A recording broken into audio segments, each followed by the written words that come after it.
It's actually, today's message was tricky, very, very tricky, because Anatoly says, hey, can you preach about, we're finishing a Pride series, can you preach about Pride? And also it's Communion Sunday, so preach about communion. And also we've got Easter coming up, so preach about Easter. And also we've got Ministry Fair, so can you preach on Ministry Fair? Just, one sermon, but he didn't really say that. But that's kind of in a position where I am, where, man, I've got this and that and the rest. And the beautiful thing is, I got you. Open up to Matthew 20. I got everything in store for you today. I think the Lord's going to speak on all 4 topics for us. He has to me, at least. Matthew 20 is where we're going to be reading from today. It's a little story. Matthew 20, actually, is where we're going to go to. Verse 20.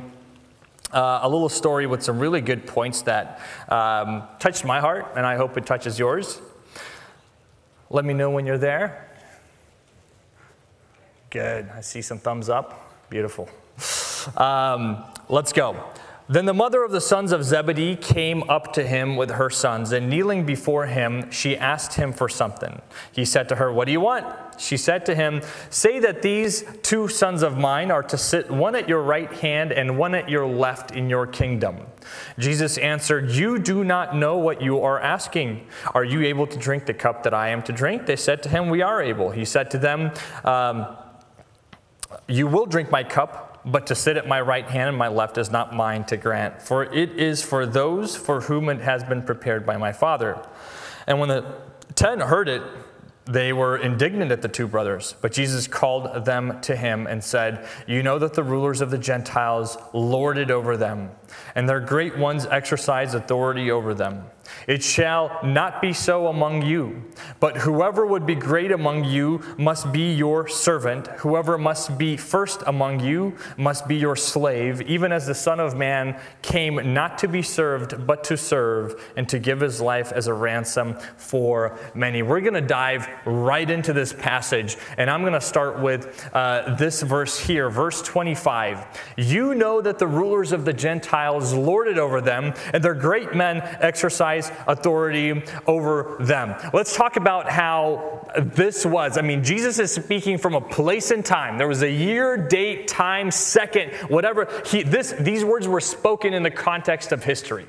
What was happening when Jesus was saying this? And perhaps what had influenced the brothers to come with their mom to speak to Jesus. The most awkward thing ever is when your mom starts to step in for you. Anyway, and these guys, like Zebedee, these were the sons of thunder, right? They were the guys that everybody was oh, watch out for John and James, and then their mom comes into the picture. But here she is asking Jesus for this thing, and he says, listen, the rulers of the Gentiles lord it over them, and their great men exercise authority over them. To give you some context, I'll give you 2 examples. When the way the system at that time was set up, there was the Roman Empire, which had just been consolidated. When Jesus was born under Emperor Octavian was his name, who was a brilliant strategist, brilliant general, defeated Cleopatra and Mark Antony and all of these people. That was at the time of Jesus' birth. Octavian was ruler. Herod was kind of his puppet king in Jerusalem. Right? So it was almost that situation that James and John wanted. Hey, you be the emperor, but we be like your sub-kings. And when Jesus says the rulers exercise authority over them, literally you could look at the political atmosphere, if you will, the political layout at that time, and you could see that there was oppression there. For example, Herod was actually gifted by Emperor Octavian a bodyguard, like a troop of them, 400 Gauls, 400 Celts. So you guys know we just went through Galatians recently. So these guys were from Gaul, which is actually up in Germany. So they kind of came down. They were Cleopatra's personal bodyguard, guys. This is really cool history facts. And they were given, when Octavian defeated Cleopatra, he took the 400 Gauls, the bodyguards, and gave them to Herod. And so this was impressive. Jews at that time, they say the average height was like 5'something, like 5'3", right? They would not do well dating today. All the young people, all the singles actually now. But the Gauls were these massive dudes. So they were like probably, I mean, people weren't tall back then, but they were probably like 5'10", 5'9", 5'7", whatever. They were bigger dudes. And so you see, there's actually a picture in the textbook. This is a historical fact. This is steps going up to the temple, and you can see there's guards standing right by the like the first tier. There's guards standing at top. Herod is coming up the steps to go to the temple. But these were these massive dudes that protected Herod, and these were, some folks say, probably the men that executed the babies when Herod said, "Go kill the babies," because the Jewish men would not have wanted to kill their own people, but these guys had no mercy, and so they could go and just slaughter all these baby kids because Herod said so. You guys with me? When Jesus talks about, man, these men oppress you, this is part of it. Now, at the time when Jesus was saying this, mind you, Herod the Great had passed by then. Octavian had passed by then. Now we're in the reign of Emperor Tiberius, who was also great general, more introverted. He was like, if you will, like Putin is today in Russia, where everybody kind of is scared of him, but he's kind of like withdrawn, quiet, really strengthened the Roman Empire, annexed a bunch of land. So really that kind of guy. And right around the time when Jesus was saying this, he was getting older and he was starting to execute people. There was a plot discovered against his life. And so the news would have gotten out that, man, Emperor Tiberius, he's executing his family and other people. Anybody that was tied into this plot that was discovered to kill him, like he's killing these people.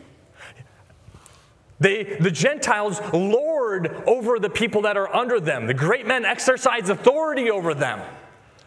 Some other news that might have been going around, if you picked up the Jewish Times at that time, it would have said, Emperor Tiberius mandates all young Jewish men must now serve in the military. They weren't happy about that either. They're lording over these people, these men. It was a very strong government. And the people in Palestine, the Jews, everybody else really felt it. And so Jesus could speak to this and say, listen, there is leadership, there is authority, and sometimes it's heavy-handed. The next picture, by the way, was Tiberius.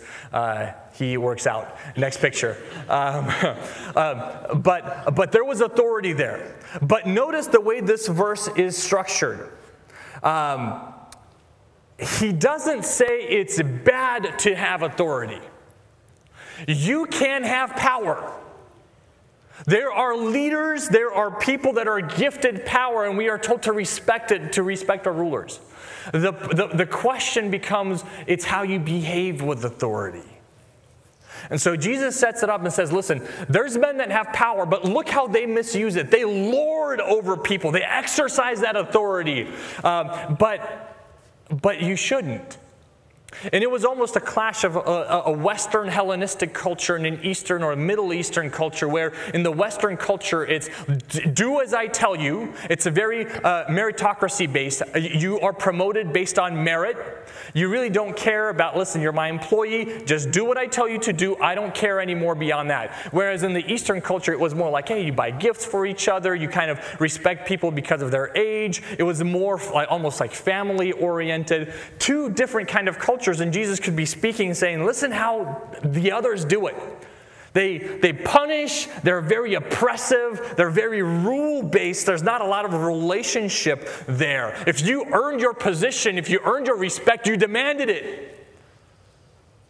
Now, a lot of that, the crazy part is we live in a Western culture. And the people that are your managers say, hey, I'm your manager, I demand your respect. Some of you have people that work for you. Some of you have kids. Some of you have younger siblings. I'm not saying that they work for you, but you say, listen, I'm your older brother, I want your respect. Hey, I'm your parent, I want your respect. But even those of you that have no kids, no nothing, listen, if you've ever shopped at a store, if you've ever went to a restaurant, if you've ever spent $1 anywhere, bought a hotel room. Well, you have participated in the service economy of the United States of America. And in the service economy of the U.S., when you have money, you have authority. And so I don't care if you're the little kid that's like 25 cents trying to put it in that little turny thing. You've got some authority because then you're like, the machine didn't give me my toy. Let me talk to the manager at 5 years old. We demand service. If nothing else, the U.S. is based on this expectation of, I demand to be treated like I'm a customer and the customer's always right. Don't say amen to that. But we believe it. And you know you believe it. And we demand some sort of respect because I'm gracing you with my dollar. I have authority. I demand that kind of respect. If you want me to come back, I will exercise that authority on you. Let's keep going. It is not this way among you, Jesus says, but whoever wishes to become great among you shall be your servant, and whoever wishes to be first among you shall be your slave. Whoever wants to be great, whoever wants to be first. The emperor at that time, this started with Octavian, he said, I don't want to be called an emperor. It's very haughty. I want it to look like a republic. Call me the first citizen. Much like when George Washington was asked, well, what do we call you now? You're going to be our ruler. Do we call you king? He said, no, just call me Mr. President. I'll be just a citizen, like the first citizen, the number one citizen. And so it started way back in Roman times. They were called the princeps. The princeps, the primary citizen, the number one citizen. Whoever wants to be first, whoever wants to be great. Now, the way Jesus says this is very peculiar to me because he doesn't turn to John and James and say, hey, you guys, we just had this conversation, so you hear this? You guys want to be first? You go be servants. It's kind of weird because he's addressing the other 10 and he's saying, hey, listen, whoever wants to be first among you, John and James, let them be your slave. Go enslave them. And John and James are like, we didn't expect this turn. It's a little weird and it's a little embarrassing, but it also carries the point. And not just, hey, let them serve you. He says, let them be your slave. Doulos, the Greek term. Literally, slave all the way. There's no middle ground there. He says, they want to be first. They want to be the number one, the greatest. Let them be your slave, the lowest. Jesus doesn't create a church of rulers, legal experts, judges, financial gurus, scientists, philosophers. He created a church full of servants. The church is composed 100% of servants. 100%. And the reason I tell you this, folks, and it's analogized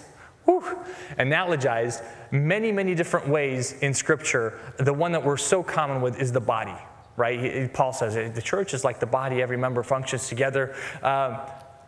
Every part of your body does something, 100%. The parts that don't, we cut them out and we kick them out. They don't work. The church is 100% servants, 100% people that serve. Nobody takes a day off. Here's the cool part. In the body, no organ is too young to serve. No organ is too old to serve. You're born and all of your organs are functioning. I mean, your mouth is screaming. It's not really doing a lot of good, but it works. It's trying. And when you're old, you're still trying to get everything to function 100% as much as you can. Stuff is failing. Your surgeries, you're like propping it up. You're getting heart like stents and like pacemakers. You're trying to make everything work still. But the idea is you still want 100% of the body to work. As the old phrase, the people say that when you're old, whatever doesn't hurt doesn't work anymore, right? You want everything to work still. But it's 100% servants. Folks, what we've got here, 100%. Now, let's continue the analogy. The parts of our body that work the most, that serve the rest of the body the most, we consider them the greatest, don't we? Your heart is just beating. From the moment you were born, beating, beating, beating. It serves the rest of the body, I would say, the most. And we consider the heart just critical, the greatest. Your brain always on, always thinking. You're thinking, man, the brain is the greatest as well. You would hate to lose that. Your pinky, you're like, yeah, I could lose a pinky if I had to, right? I mean, it's a nice to have. It still serves a purpose, to let me know when I find objects in the dark. But it doesn't serve as much. Like you could lose a nail, right? And be fine. It'll hurt. It's not comfortable, but you could be fine. It doesn't serve a lot. But the parts that do serve the most, we're like, that's critical. That is the greatest. And yet they serve the most. Are you guys seeing the example here? There are people like John the Baptist that had dedicated their life to serving God. They were vital to the kingdom of God. And God will say, man, that's the greatest. Voice of the Martyr had this article just a few days ago. Hindu extremists attacked a group of Christians while they were praying, beating them with rods, breaking chairs, destroying Bibles and songbooks. As neighbors watched, the radicals hung garlands of shoes around the necks of 5 women and 3 men before parading them down the streets to a Hindu temple for a forced reconversion ceremony. By the time police arrived hours later, an evangelist named Karun has been beaten so severely with an iron rod that he had suffered fractures to his legs, hands, and body. Several months later, surgeons were forced to amputate one of his legs because it was not healing properly. I think of Karun. Here's his picture. An evangelist in India. You've never heard his name before today.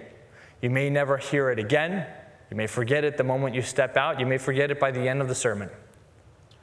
And yet pieces of the kingdom like that, servants like that in the body of the church are what God looks at and says they're vital. He's out there starting this church, speaking the word, the gospel to people, and you don't even know him. But yet to God, he's like, this organ, this man is giving it all. And you ask him and he would probably say, I haven't given it all. What is it to lose a leg? I can still lose my life for God, for Christ. Man, whoever wants to be the greatest has got to be ready to serve the most. Whoever wants to be first has got to be first in serving. He must be a slave to the kingdom. He must be a slave to others. We continue to read, just as the Son of Man did not come to be served, but to serve, and to give his life a ransom for many. Jesus is going to turn around and he's going to say, I'm not going to tell you about Karun, which is a fantastic example. I'm going to give you an example about myself. He lays out a temple for how it was done. I don't think there's any argument here that we say Jesus is first. He was there from the beginning. John 1:1, in the beginning was the Word was with God, and the Word was God. He was in the beginning with God. All things were made through him. Without him was not anything made that was made. He was the first. He was the greatest. Hebrews 1:2-3, in these last days he had spoken to us by his Son, who he had appointed the heir of all things, through whom he also created the world. He is the radiance of the glory of God, the exact imprint of his nature, and he upholds the universe by the word of his power. Anna was preparing for a birthday party yesterday. She got up early, and it took her all morning to make an arch of balloons. I spent probably 15 hours working on this message. God would make the universe with just a word. I seem so weak compared to that. Took me 15 hours to write 4 pages. He's like, oh, really? You guys know how big the universe is? If you traveled at the speed of light, and when you died at 100 years old, your kid would be born at 0 and travel for another 100 years, it wouldn't take 137 generations to cross the universe. Generations. So 137 series of kids, grandkids. It wouldn't take 1,370. It wouldn't take 137,000 generations. It would take 137 million generations traveling at the speed of light if everybody lived to 100. And he made that with a word.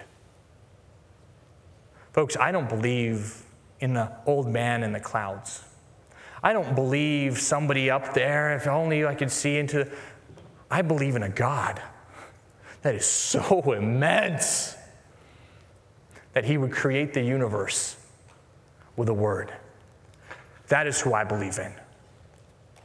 That is the God that deserves worship.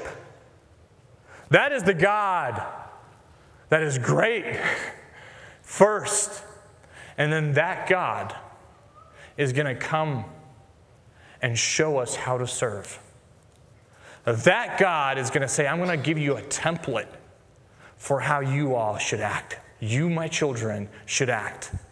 And so he's going to give us 3 aspects of serving. What is the 3, I guess aspects is a good way of saying it, the 3 aspects of how to serve, the template. And he starts with this, the heart of service. The heart of service.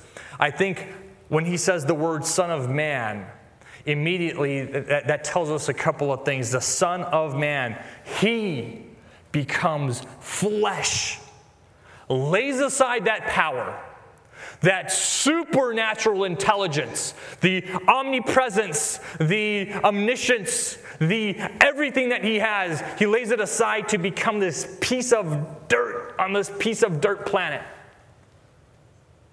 He becomes the Son of Man. He doesn't walk around in a 3-piece suit. He's got the beautiful robes. He doesn't show it. He doesn't walk around with 400 massive dudes from Galatia just following him around. He's got legions of angels. He doesn't show it. Put that aside. He comes with just this heart of service, putting everything aside, putting everything completely aside, and pointing only at the Father. I'm going to tie this back into our Pride series because this is the heart of service. Folks, we've been talking about pride and talking about pride over and over again for a whole month.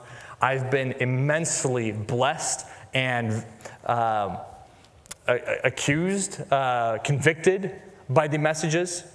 So much pride in me. I think we should just do it every year, just the Pride series, one over and over again. But this is where the heart of service. You guys remember this guy? It still works. It's been in my car for the last month. And every time I look at it, I remember again. And I think about the fact that, am I pointing the light at myself? Or am I pointing it at the cross? Pride is anything that points the light back at me. Humility is anything that points it back at the cross. And we read again and again, I just want to remind you, even from that first message when we started, when Jesus says in John 6:38, "For I have come down from heaven not to do my own will, but the will of him who has sent me." Always pointing at God the Father. Man, what a great example. God himself as the Son comes down, and he won't even point at himself, and he still points at the Father. And says, here it is, the heart of service must start in a place of humility. Must start in a place of not always talking about myself. Not always making everything about me. And my comfort, and my dreams, and my goals, and what I want to accomplish, and how I want to retire, and where I want to live, and who I want to marry. Stop talking about it. Let's start talking about the Father. The heart of service starts with pointing everything back to God. The Son of Man did not come to be served, but to serve. That speaks to the actions of service, the actions of service. Instead of using his authority for himself, he displays the actions of service. He didn't come and set up shop in the Holy of Holies in the temple. He had a whole tribe. The Levite tribe would have served him. The politicians of that time would have come and kneeled before him. He didn't come to be served. The disciples could have served him if nobody else did. But he didn't come to be served. Folks, we've got to admit that we live in a consumeristic culture. We consume, we eat, we spend on things, we want things, we buy things, we use them, we throw it away, and we demand service. We consume service. And we want great service. We just went on a vacation with my family and the Tomasian family. Beautiful resort in Cancun. Guys, just fantastic. Like, it was so blessed. They had Wi-Fi on the beach, blessed.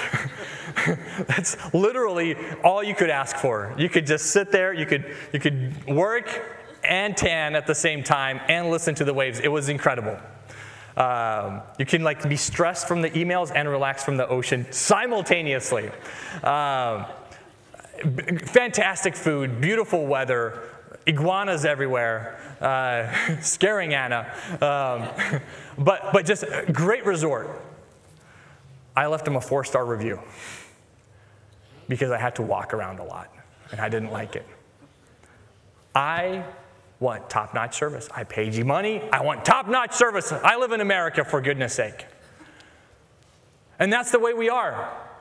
Give me service, serve me, or else your Yelp review depends on it.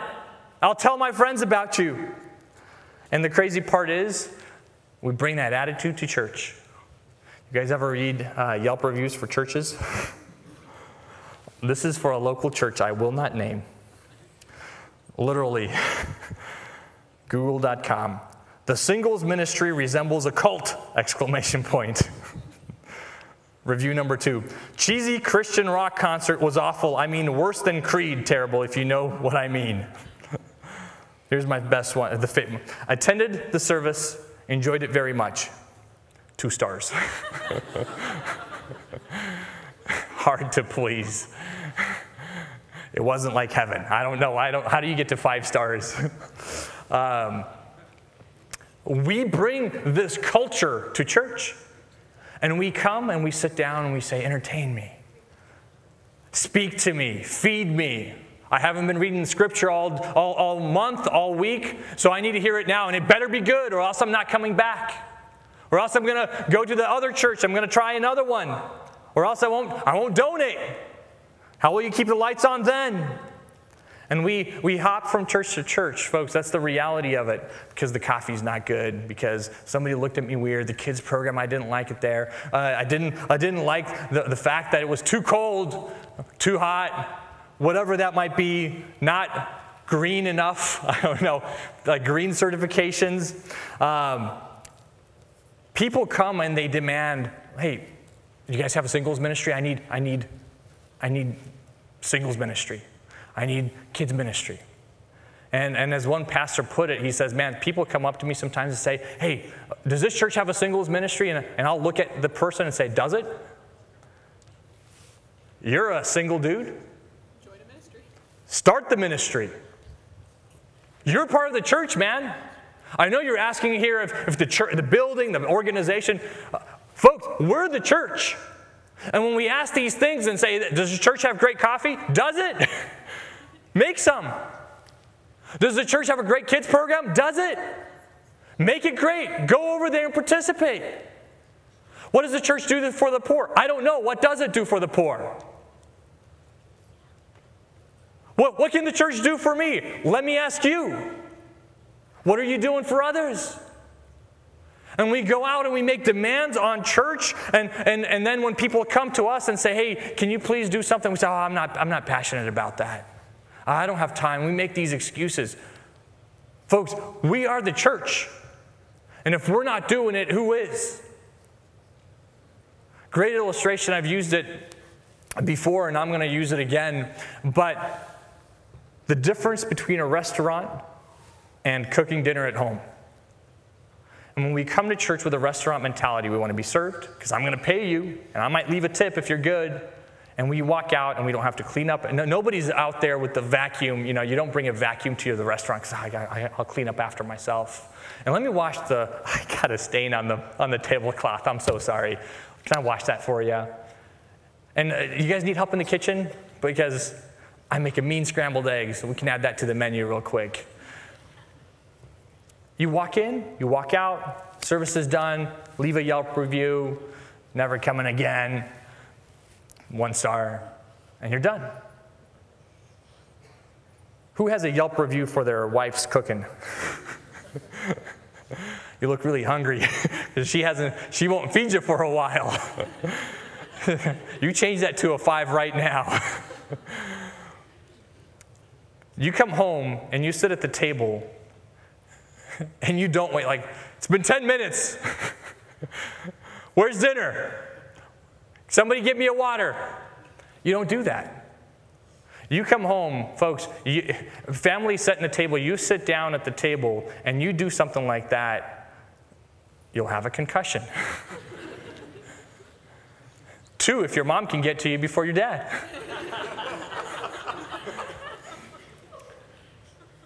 When we're family, church, when we're family, we come in and everybody participates. And when we say, man, that family is messy, we talk about ourselves. That family can't cook good, that's your family. We're a part of this. The church is made of 100% servants.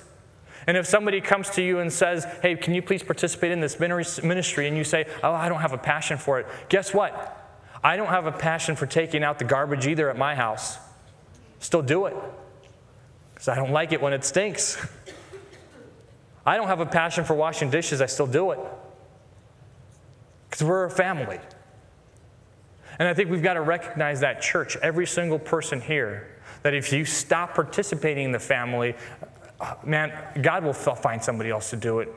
He's a smart father. He knows who can get it done. But you start becoming less and less a part of the family. And you start being the organ that's not contributing. And all of a sudden, somebody says, we need an x-ray on this thing because it's not doing well. Do we need to cut it out? Is it not healthy? Does it need medicine? What's going on? It's not healthy to not serve when you're in church. It's not right to not serve when you're in church. I just wonder if we could pick churches. I'll use an illustration Peter Kondrashov was telling me when he was younger and really just kind of battling, do I stay at Bryte? Do I go somewhere else? I really want to be in a place where I belong. I think a lot of young people kind of struggle because I've always grown up in this church, but maybe I want to try something new. And he said, I was talking to a pastor and asked him, well, how do I choose a church? How do I make that decision? And the pastor said to him, he says, listen, forget about the music, the preaching. It's not about where the best ministries are for you, or you have more youth, less youth, whatever that might be, the kids program. He said, go to the church that could use you the most. Go to the place in God's kingdom where there's a hole that is shaped your size, where your talents can be used, your gifts can be used for God's glory. That's the church you need to be in. That's where you need to be participating at. Folks, man, if we could just cancel our Netflix subscriptions and use those 2 hours to serve. If we could maybe turn off our Instagram and use those 5 hours to serve. What if we could come in and say, listen, is there a singles ministry? Let me start it. Is there a kids ministry? Let me start it. Let me begin. What are we doing for our neighbors? Nothing? Good, because we're doing something now. Jesus did not come to to be served, but to serve, and to give his life a ransom for many. We've talked about the heart of service. We've talked about the actions of service. And in conclusion, the extent of service. The extent of service. He used his authority not for himself, but for others. And then the extent is he used his authority on behalf of others as well. He used his righteousness on our behalf. He used his life on our behalf. Everybody knows what a ransom is, right? God forbid you ever have to experience that in your life. A ransom is when somebody takes something of yours that has value to you. A lot of times it's people that you love, and they hold it under threat of death or destruction, demanding payment or something of value to them. Incredibly traumatizing situation to be in. I worked with, in a previous job, one of my customers was a billionaire who we were talking about, like, hey, I tried to Google you, I'm trying to find your email, I can't find you anywhere online. And one of his VPs, he was like, oh, we pay big money to make that happen. I was like, what do you mean? He said, well, his dad was also a billionaire, and he was kidnapped in Mexico years and years ago. And it was really tough, and we finally got him back alive, but now we pay big money to make sure nobody can find our name on the internet. Nobody knows who we are, nobody knows what we own, nobody knows our names. That's why I can't tell you who it is. My dad had the opportunity to evangelize and bring to God a man by the name of Viktor Reznikov. Some of you might know him. But he was a hot shot in Russia back in the day. And because he had money, and it was in the 90s in Russia where there was just complete anarchy, the mafia kidnapped his son. And he tells the story of just months of trying to collect money to pay these people off. And how they're working with the authorities to try to make it all happen. Obviously, he doesn't have enough money because the sum that they're asking for, they're a terrorist group, and it wasn't mafia, it was a terrorist group. And he says, I didn't have enough money, so the government's trying to pitch in because they're trying to catch these guys. And he says, we're going to these meetings, and he describes this scene where they're on this bridge, and they're on that side with their AKs, and these guys are on this side with their guns, and they're all saying, don't shoot, don't shoot. Let me see the son. How's my son doing? And they're sending letters saying, hey, we're about to cut off a finger, we're about to cut off a hand, we're going to start chopping up, we're going to cut off his ear. And just going through that as a parent, not knowing if your child is alive, asking, the demands are just incredibly unreasonable. And you're going to meet with these people and they continue to be unreasonable. And they drive away all of a sudden, and you think, well, they're taking my son again, and everything, they're holding you back from running after these people because they'll gun you down too. Man, what a just an atrocious, evil situation to be in. We were held at ransom. In the power of sin, Matthew 4:8, again, the devil took him to a very high mountain and showed him all the kingdoms of the world and all their glory. And he said to him, all these I will give to you if you will fall down and worship me.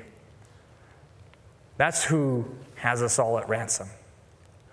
But also this verse talks about not the fact that he's got all this under his control. It talks about what he wants for it. The ransom note that we read here in Matthew 4:8 says, listen, I'll give you all of this back. I want just one thing. What does Satan want? I just want to humiliate you. Jesus, I just want to humiliate, bow down to me from the very first time, as far back as I can remember. Satan wanted to humiliate God. Oh, he was humiliated once and he remembers it and he says, that's not going to, God, you're going to bow to me. That's his ransom note. Completely unreasonable. Something you or I can't deliver on for sure. I want to humiliate you, God, and then I'll give you these people. That's my ransom. And so Christ becomes the greatest volunteer of all. Speaking of ministry fair and volunteers, Christ becomes the greatest volunteer of all. He volunteers his life. He says, I'll give you my life. I'll let you kill me. That'll help you win your battle. There's your ransom. I'll give you the life.